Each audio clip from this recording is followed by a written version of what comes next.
What's up, you guys? It's Six. Welcome back to my channel. So, tabling, conventions, they're a thing again. Hooray! Tabling at conventions are some of the absolute funnest ways that you can make money from your art. You're sitting there surrounded by people that are interested in all of the same things as you. It's a great way to interact and find new people who will love your work and maybe find work that you love yourself. But they're also stressful and terrifying. So I thought that I would give you guys a few tips and tricks that I have learned along the way that might help you guys who are currently starting out while I work on some Trigun stickers and or sticker. I'm not sure how many I'll get done as I'm recording this voiceover for my upcoming table. And if you're more seasoned than me and have some tips that I don't mention in this video, for the love of God, please leave a comment below. I need help. Somebody watching this needs help. All of us need help. Thank you. So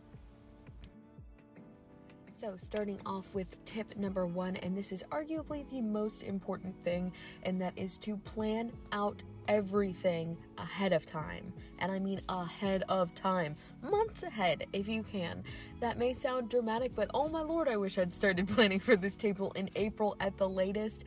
Early April, not the last week of April like I ended up doing. The table is in May, by the way.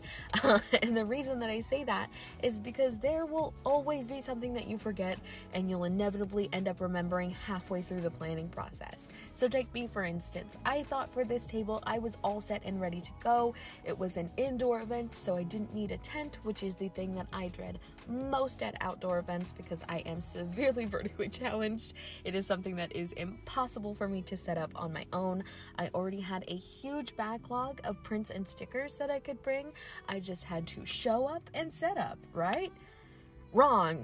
I realized in very late April that I do not have any business cards. And also, my banner is now outdated. Not because of the art, but because that is not even my username anymore. If you guys want to hear more about the absolute disaster that was, consider checking out my Patreon podcast. You can find it at patreon.com/six.studios. Not going to torture you guys, though. It is at the very end of the podcast because it's in chronological order. And like I said, this happened at the very end of April. Long story short, it was a nightmare. So to prevent that nightmare for yourself, plan everything out, think about what you're going to bring, and then think about how you're going to display it. Watch YouTube videos, TikToks, Instagram, see how other people decorate their displays, and you also want to have multiple ideas in mind for each type of display because of my next tip, which is physically, and I mean physically, test your display. I don't care if you need to set it up in your backyard, your living room, your bedroom, your bathroom, wherever. Somehow, some way, you need to find a space to physically test out your display, because I promise if you only have one idea in mind and you solidify that idea without testing it, on the day of the event, something will go wrong and you will not have a backup. And you will panic. If you have a really cool idea in mind for how you want to display your prints, for example, test out that display. It could be that you think you have all of the tools you need to display them in that fun and funky way, but when it comes to actually executing it, you might realize that you're missing something. Day of. That you don't have, and that would suck because now you're scrambling at the last minute to find a way to set up a big part of your display. So save yourself the tears and anxiety and physically set up your display at least 2 weeks prior to the event if you can. That way you can see what parts work and what parts don't. That also gives you adequate time to order any last minute things you might need for setup. For example, simple things like boxes, these little like wire rack display things, zip ties, things like that, which actually leads us into our next tip. Our next tip is to have an emergency kit. No, I don't mean band-aids and the like. I mean for your display, for your table, you'll need a lot more than you think. So some things that I would recommend bringing are writing utensils like pens, markers, and pencils, a piece of paper or a sketchbook, or your iPad if you like, scissors or a box cutter, things to hold your display together like binder clips, zip ties, paper clips, safety pins, or tape. Chargers are very important. Portable chargers are what I would recommend most, because when you're tabling, there's no way of guaranteeing you'll be near an outlet unless you specifically request an outlet, which often adds extra cost to your booth that you do not need because portable chargers exist. Also make sure if you need anything plugged in that your portable charger takes that type, because sometimes they only take USB-C, especially now, so make sure that you are getting the correct type of portable charger if you don't already have one. And band-aids.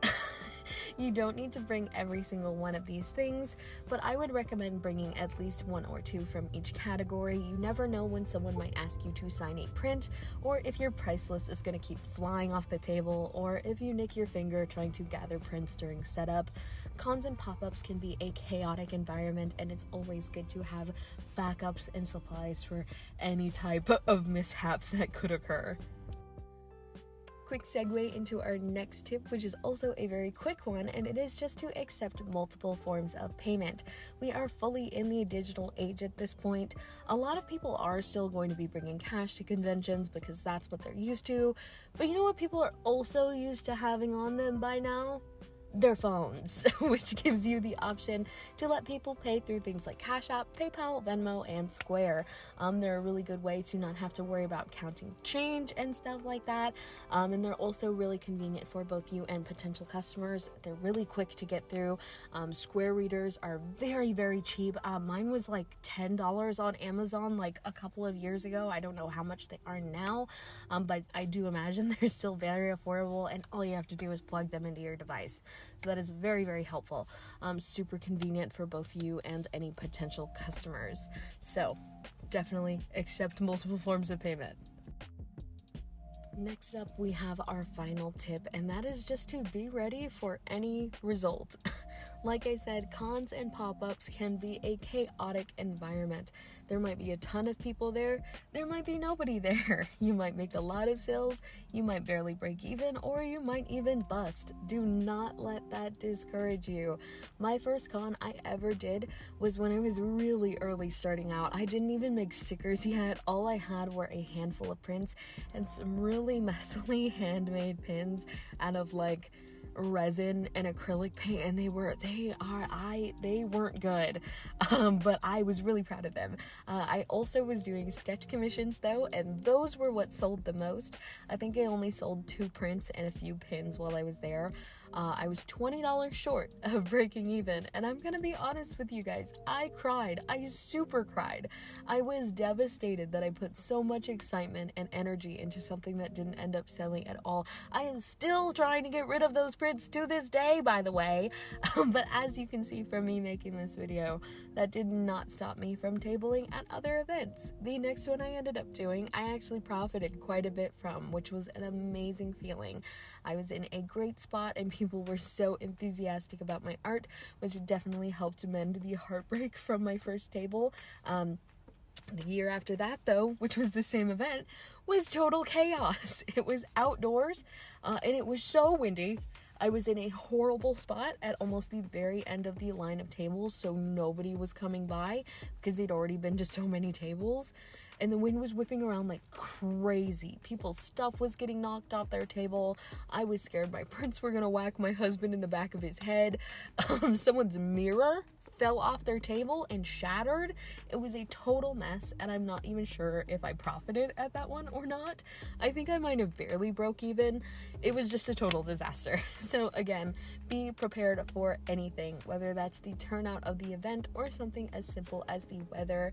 And if things don't go the way that you were picturing, don't let that discourage you from trying again at another event in the future. So those are 5 convention tips and tricks that I use to help keep me sane during the whole planning process. If you're more seasoned than me, like I said, I've done less than 10 tables.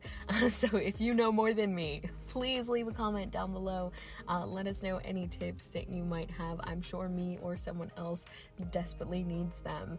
If you're new to tabling, like you've done one or none, then definitely leave questions down below. I'll be happy to answer them to the best of my ability, or perhaps somebody who knows more than me will be able to answer those for you. I really hope that these tips that I have given you will help you.